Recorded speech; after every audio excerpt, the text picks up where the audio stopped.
Estoy en comunicación con uno de los más prestigiosos abogados del Perú, el doctor Alberto Borea Odría, que fue diputado, senador y discípulo del gran político peruano Víctor Raúl Haya de la Torre. Doctor Odría, muchas gracias por acceder a esta entrevista. Gracias, Juan. Encantado de estar contigo y de poder conversar sobre el tema de la realidad peruana, además en la que te has interesado y que naturalmente atraviesa en estos instantes por un momento crucial.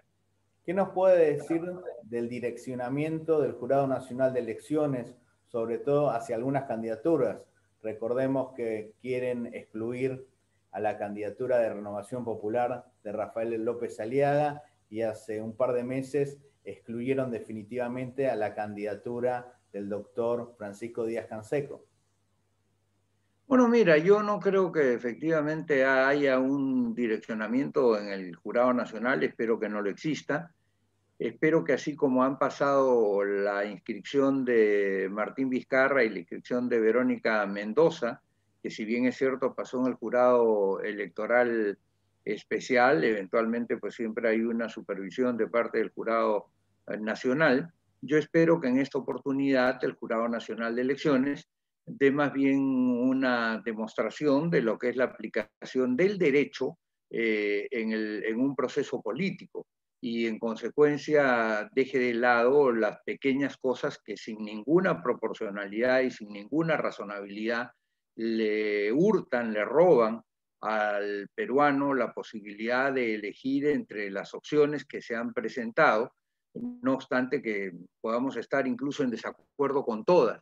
Tú puedes no tener candidato, pero en todo caso la democracia señala que los candidatos se presentan y el Perú escoge y el país escoge dentro de lo que se ha presentado. Eso está señalado además en el texto de 1993 que muchos en el Perú toman como la Constitución y que eventualmente fuera impuesta por Fujimori en 1993 y se señala en el artículo 31 con toda precisión que es entre los derechos humanos, los derechos políticos de los ciudadanos que tienen el derecho de ser elegidos y de elegir libremente a sus representantes, de acuerdo a las condiciones y procedimientos determinados por la ley orgánica. Pero de acuerdo a las condiciones y procedimientos no quiere decir quitándole el derecho básico, porque efectivamente tú no puedes borrar con el codo lo que está escrito con la mano y eventualmente lo que está escrito como consecuencia de lo que Kelsen llamaría la norma hipotética fundamental, es decir, el acuerdo lógico que llevó a que se estableciese esta norma como la norma de primera categoría en este sistema, incluso en este sistema defectuoso como es el sistema de Fujimori, donde además en este punto repiten lo que dijo la Constitución Democrática del Perú de 1979. Con estas interpretaciones que se han hecho, no solo en el caso de Rafael López Aliaga, sino en el caso de George Forsyth, en realidad se está tirando el evangelio por tierra y se está dejando de lado la aplicación fundamental de los derechos constitucionales y de los derechos convencionales, que son además en el Perú materia de equiparación con los derechos constitucionales, ¿no? Eso es lo que está pasando, está por verse el día de mañana, tanto lo que la apelación que ha presentado Rafael como la apelación que ha presentado George, y espero que en ambos casos el jurado de elecciones actúe conforme a derecho y en consecuencia deje de lado las nimiedades por las cuales han sido, digamos, objetados y por los cuales el jurado electoral especial realmente agrediendo al sistema jurídico, desconociendo lo que es el sistema jurídico, ha resuelto de la manera como lo ha hecho en ambos casos.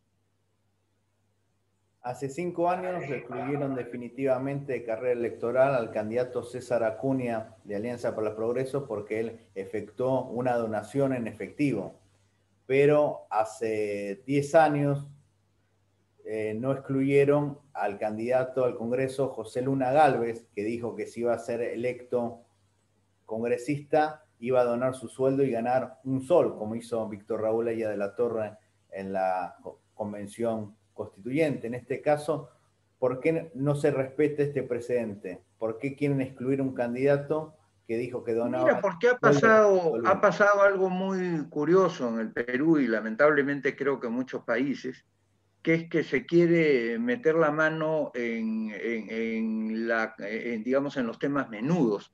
Y esto tiene que ver mucho con el reglamentarismo en el que están inmersos muchas personas que eventualmente pululan por las ONGs y que eventualmente encuentran algo que hacer poniendo reglamentos cada cual más absurdo y en el cual, por cierto, revisando la coma, el punto, el acento, donde lo que tú tienes que revisar son los grandes capítulos, que es el caso del derecho constitucional. El derecho constitucional no se hace sobre la minucia, sino el derecho constitucional se hace sobre los principios.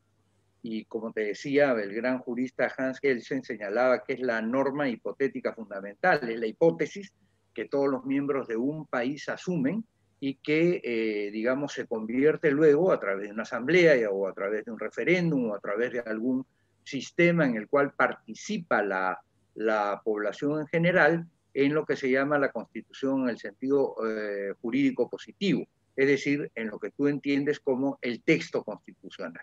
Y ahí se recogen los principios. Y los principios no pueden ser desconocidos porque hay un principio fundamental que es el de la jerarquía de las normas. El artículo 51 del documento del 93 señala con toda, cuando yo digo documento es lo que llaman la Constitución de Fujimori, la mal llamada Constitución de Fujimori, porque como dijo Valentín Paniagua, eso es un estatuto de ocupación. Eso fue lo que hizo el que se hizo del poder en el año 92 y que lo utilizó como barniz para tratar de presentarse como un personaje democrático en nuestra nación, cuando en realidad era un dictador y hacía prácticamente lo que le da la gana, al punto tal que ni siquiera su texto de 1993 lo respetaba. Es decir, en el caso de los países africanos, y eso lo explica Carl Lowenstein, que es uno de los grandes profesores del siglo pasado de Derecho Constitucional, en un libro que yo reconozco a todos quienes estén viendo tu programa, que se llama Teoría de la Constitución, habla de las constituciones semánticas, en las cuales, digamos, hay palabras, pero que no se cumplen. Bueno, en este caso, en los casos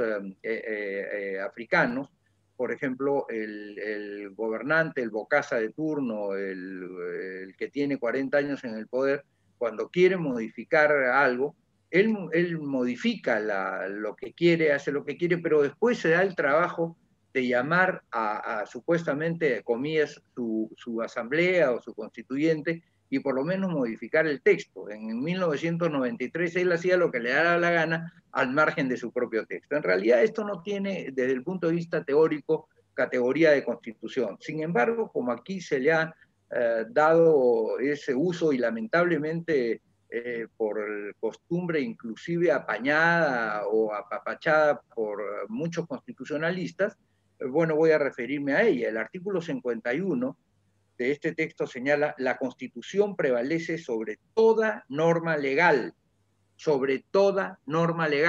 o sea, prevalece sobre alguna ley que haya dicho que no se pueden dar dádivas, como que alguna que tienes que llenar a pie juntillas un formulario de hoja de vida porque si no estás afuera, ¿no es verdad? Entonces, si la Constitución no señala esa exclusión, entonces tú no puedes incorporarla por la vía de la ley. ¿Por qué? Porque el instrumento fundamental para el tratamiento del poder es la Constitución. Por eso, André Oriou, otro de los grandes profesores de Derecho Constitucional, en este caso francés, decía en su libro El Derecho Constitucional y las Instituciones Políticas que el derecho constitucional es aquel que encuadra jurídicamente los fenómenos políticos. Es decir, el fenómeno político es tratado en la Constitución. ¿Y es tratado en la Constitución por qué? Porque la Constitución es el pacto social por excelencia en donde eventualmente todos participan. Una ley está dictada con una minoría o con una mayoría menor, vamos a decir de alguna manera, en donde quien hace la ley no necesariamente recoge el consenso de toda la comunidad. Entonces tú no puedes, por una norma no solo de menor jerarquía, sino de menor representatividad y de menor legitimidad, quitar estos derechos que da la Constitución. Y por eso es que cuando tú dictas una norma que implica sanción, tú tienes que referirte en este caso, por ejemplo, a lo que son los derechos fundamentales de la persona humana. el artículo segundo, inciso 24, literal D de este texto del 93, que dicho sea de paso copia el artículo segundo, numeral 20, también literal D de la Constitución de 1979, señala lo siguiente: nadie puede ser procesado ni condenado por acto u omisión que al tiempo de cometerse no esté previamente calificado en la ley de manera expresa e inequívoca como infracción punible, ni sancionado con pena no prevista por la ley. O sea, tiene que estar de manera expresa e inequívoca.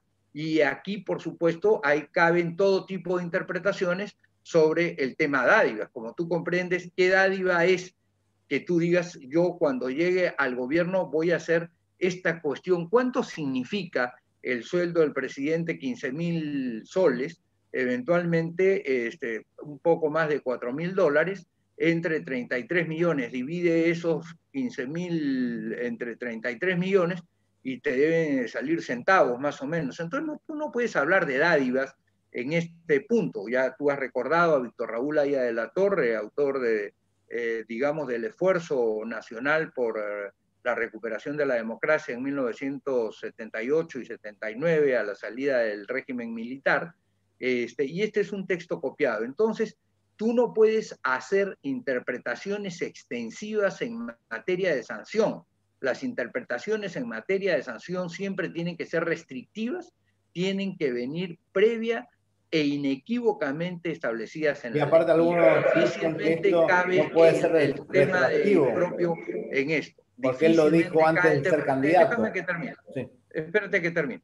Y difícilmente cae el tema impropio en esta calificación. Por otro lado, como tú señalas ahora, efectivamente es retroactivo y está prohibido hacer lo que se llama un bill of attainder, y en consecuencia tratar de interpretar que un acto que se hizo antes de que fulanito de tal adquiriera X condición pueda ser castigado por la condición que adquirió después, porque como ciudadano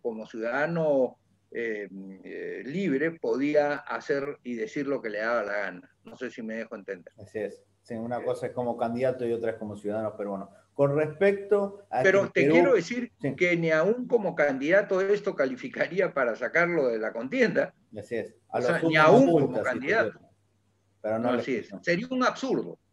Sería un absurdo, porque además mira lo que dice el artículo 23 de la Convención Americana de Derechos Humanos, que para nosotros tiene rango constitucional. Dice: todos los ciudadanos deben de gozar de los siguientes derechos y oportunidades. Deben de tener acceso en condiciones generales de igualdad a las funciones públicas de su país. La ley puede reglamentar el ejercicio de los derechos y oportunidades a que se refiere el inciso anterior. Por ejemplo, puede decir que no hay reelección inmediata, por ejemplo, puede decir.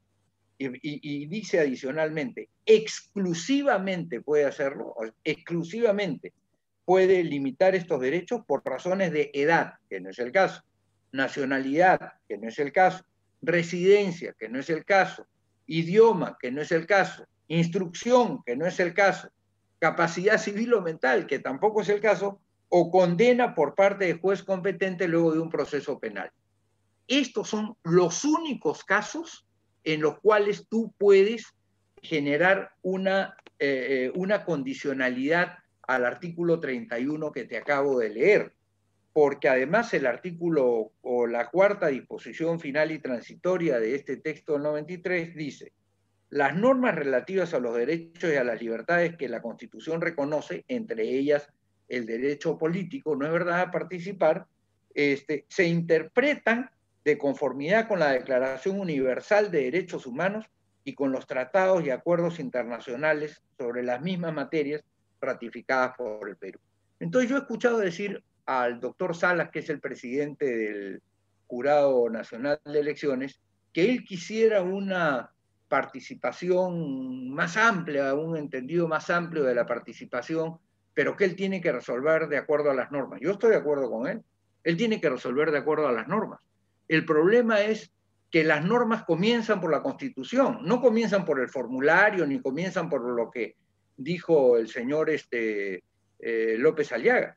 Comienzan por la Constitución y la Constitución dice lo que te acabo de señalar. Entonces, si va a resolver de acuerdo a las normas, que comience con la primera norma. ¿Por qué?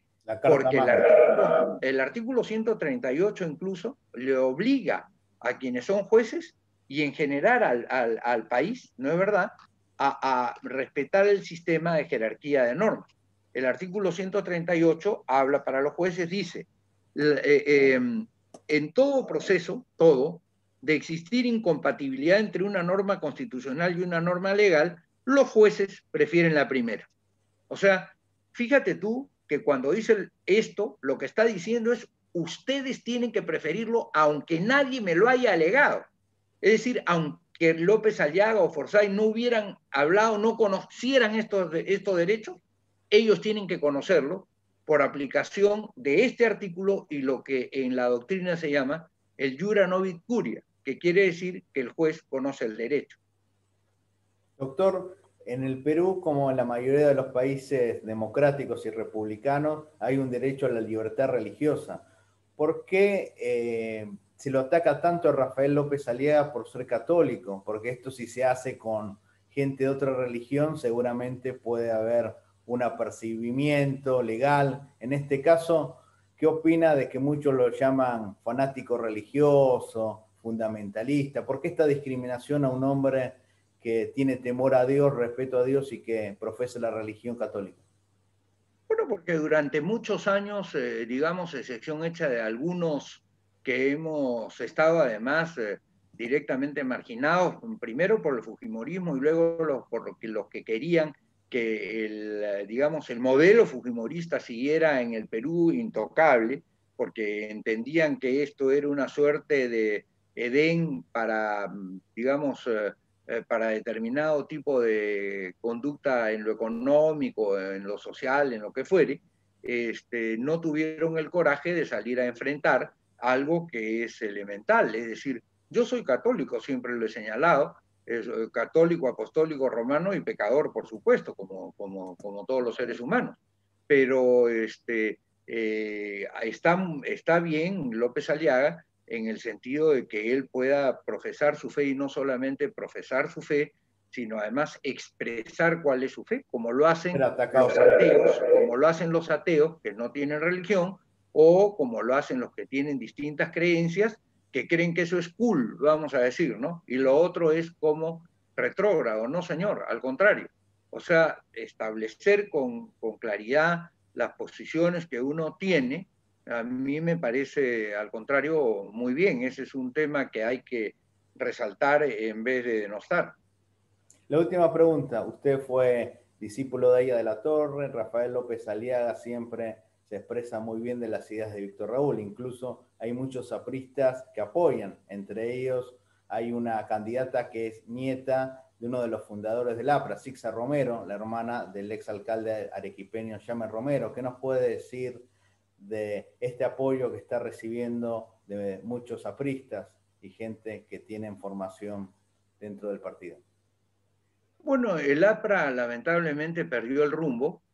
Yo diría que desde 1980, cuando Armando Villanueva, equivocadamente con la alianza que hizo con Alan García, que en ese momento era joven, empezaron a plegarse al comunismo y hablaron de la izquierda responsable, que ellos eran la izquierda responsable y que junto con el comunismo hicieron el gobierno de 1985-1990, que fue el peor gobierno que en democracia ha tenido el Perú. Y yo nunca los comparo con las dictaduras porque para mí la peor de la democracia es siempre mejor que la mejor de las dictaduras. Pero si hablamos de gobiernos malos, el de Alan García se lleva es decir, gana por, si te gustan las carreras de caballos, gana por todo el derecho, es decir, gana por 500 metros la carrera. No hay forma de empatarlo, no hay ninguna manera de empatarlo en el Perú. No es verdad, más o menos es analogable en cuanto a lo que fue el desastre económico y la descomposición social a lo que está haciendo Maduro desde una perspectiva procomunista en Venezuela. ¿Por qué apoyan a Rafael López Aliaga? Hay algunos que apoyan a Rafael López Aliaga, otros que no apoyan a Rafael López Aliaga, apoyan a otros candidatos. Los que apoyan a López Aliaga me parece muy bien, porque como no tienen candidato, bueno, que escojan entre los candidatos que hay, y Porque también otros Rafael es una partidos, persona como el que PPC, es tienen coherente con sus candidatos, ideas. pero candidatos muy malos. Caso de Bengolea, que por ahí se aportó de la doctrina. O sea, sería un buen candidato, no solo para los apristas, sino para los PPCistas. Bueno, yo no sé si sería un buen candidato para muchos apristas. O sea, yo he sido secretario general del Partido Popular Cristiano, porque cuando yo dejé las filas del Partido Aprista en 1981, justamente a raíz de la discusión con Villanueva, yo era, digamos, seguidor de Andrés Townsend Ezcurra, que fue un gran tribuno peruano y además un gran pensador peruano, aprista. Digamos, nosotros seguimos otro camino. Yo terminé después de hacer la Convergencia Democrática en 1985, inscribiéndome en el Partido Popular Cristiano, porque yo soy demócrata y soy cristiano, entonces casi como que era normal que estuviera en un partido de filiación social cristiana. Fui su secretario general, fui secretario general del Partido Popular Cristiano, fui elegido diputado como miembro del Partido Popular Cristiano y senador como miembro del Partido Popular Cristiano. Lamentablemente, el Partido Popular Cristiano, cuando vino el golpe de Fujimori, se plegó a Fujimori y prácticamente apañó a Fujimori. Y en consecuencia, yo inmediatamente dije que yo no puedo seguir en esto, porque yo toda mi vida he luchado por la democracia, y me retiré del Partido Popular Cristiano en 1993, después de una lucha de 1994 por tratar que cambien ese rumbo equivocado, pero ellos siguieron ahí adelante y han estado, digamos, masajeando todo lo que sea parecido al fujimorismo. Y eso ahí sí nunca me van a encontrar. Muchísimas gracias, doctor. Muy amable. Gracias a ti, Juan. Gusto de escuchar y de verte.